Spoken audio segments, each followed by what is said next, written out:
Hello दोस्तों, हमारे YouTube channel में आपका स्वागत है। शिक्षा विभाग से जुड़ी हुई कोई भी जानकारी होती है तो हम आप तक सबसे पहले पहुंचाने का प्रयास करते हैं।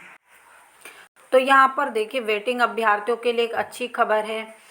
कमलेश्वर डोडियार जो विधायक हैं रतलाम से, और यहाँ पर उन्होंने जो मुख्यमंत्री मोहन यादव जी हैं उनको पत्र लिखा है, और जितने भी वेटिंग अभ्यर्थी हैं उनकी द्वितीय काउंसलिंग करवाने के लिए पत्र लिखा है। देखिए, इसमें ये एक मांग पत्र है जो आप देख सकते हैं कब जारी किया गया, 27/7/2025 को।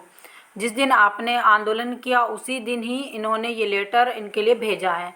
देखिए पूरा लेटर क्या है, पढ़ के सुनाते हैं। विषय: प्रदेश के शासकीय उच्चतर माध्यमिक विद्यालय में विषय विशेषज्ञों की भारी कमी के दृष्टिगत वर्ग 1 शिक्षक भर्ती 2023 के परीक्षारत अभ्यर्थियों के लिए द्वितीय काउंसलिंग शीघ्र आयोजित किए जाने के संबंध में महोदय, उपरोक्त विषय अंतर्गत लेख है कि प्रदेश के शासकीय उच्चतर माध्यमिक विद्यालयों में विषय विशेषज्ञ शिक्षकों की भारी कमी के कारण विद्यार्थियों की गुणवत्तापूर्ण शिक्षा पर प्रतिकूल प्रभाव पड़ रहा है। महोदय, कई विद्यालयों में विज्ञान, गणित, अंग्रेजी, वाणिज्य व कला वर्ग के विषयों के अध्ययन हेतु नियमित शिक्षकों का अभाव बना हुआ है।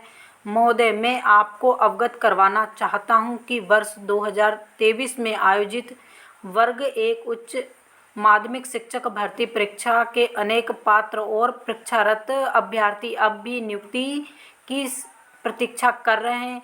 ये अत्यंत आवश्यक है कि स्वीकृत रिक्त पदों की पूर्ति हेतु शीघ्र ही द्वितीय काउंसलिंग आयोजित की जाए, ताकि एक ओर जहां विद्यार्थियों की योग्य शिक्षक की सुविधा मिल सके और दूसरी ओर पात्र अभ्यर्थियों को रोजगार के अवसर भी प्राप्त हो सकें।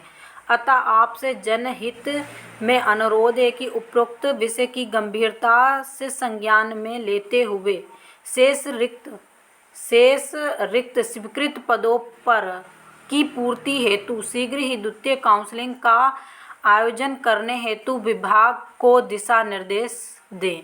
तो यहाँ पर उन्होंने डीपीआई मुख्यमंत्री जी से कहा कि डीपीआई को दिशा निर्देश देना चाहिए कि वो शीघ्र ही द्वितीय काउंसलिंग करवाएं, जितने भी रिक्त पद शेष बचे हुए हैं उन पर। तो यहाँ पर देखिए, जितने भी विधायक हैं सभी द्वितीय काउंसलिंग करवाने के लिए अभ्यर्थियों के फेवर में हैं।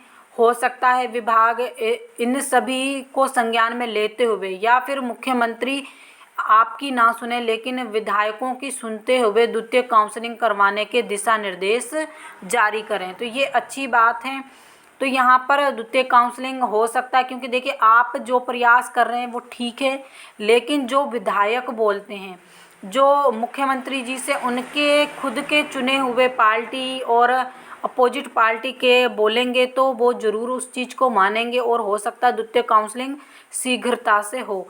तो अभ्यर्थियों को अपनी हिम्मत नहीं तोड़ना है, चाहे वर्ग 1 का नोटिफिकेशन तक आ जाए, लेकिन आप जो जिस प्रकार आंदोलन कर रहे हैं या जिस प्रकार अपने पदों की लड़ाई लड़ रहे हैं, आपको लड़ते रहना चाहिए। हम सभी आपके साथ हैं। अब आप सोचेंगे कि आप ही बोलते हैं कि वो तो सूचना है, वो हमें आपको देना पड़ेगी, क्योंकि बहुत सारे अभ्यर्थी ओवर एज भी हो रहे हैं और कुछ अभ्यर्थी पुनः परीक्षा देना भी चाहते हैं। तो हम किसी जानकारी किसी एक वर्ग के लिए नहीं डालते, सभी वर्ग के अभ्यर्थियों के लिए डालते हैं। तो ये हमारा काम है। बाकी हम भी चाहते हैं कि सेकेंड काउंसलिंग हो और जितने भी पद बचे हैं उन पर अभ्यर्थियों को लिया जाए, और उसके बाद आपकी जो नई भर्ती है वो भी आना चाहिए, क्योंकि पद बहुत बचे हैं और अभ्यर्थी बेरोजगार हैं। और जो भी चूँकि देखिए सभी ने शिक्षा किस लिए ली, रोजगार के लिए, और आने वाले अभ्यर्थियों को पीछे वाले अभ्यर्थी रोक लेते हैं, इसलिए भी एक ये कारण होता है, ताकि हर बार नई भर्ती निकले और जो अभ्यर्थी हैं उनको ज्वाइनिंग मिले, ताकि फिर नई भर्ती निकल सके। इस प्रकार ये सिलसिला चलता रहे और रोजगार की समस्या भी हल हो सके। और नहीं, इस प्रकार अगर एक ही वैकेंसी को रोका गया तो बहुत सारे अभ्यर्थी ओवर एज हो जाते हैं। 2 काउंसलिंग तो होना ही चाहिए किसी भी भर्ती में। इसी प्रकार की जानकारी के लिए हमारे साथ बने रहिए। अब देखते हैं विभाग कब तक द्वितीय काउंसलिंग करवा सकता है। Thank you.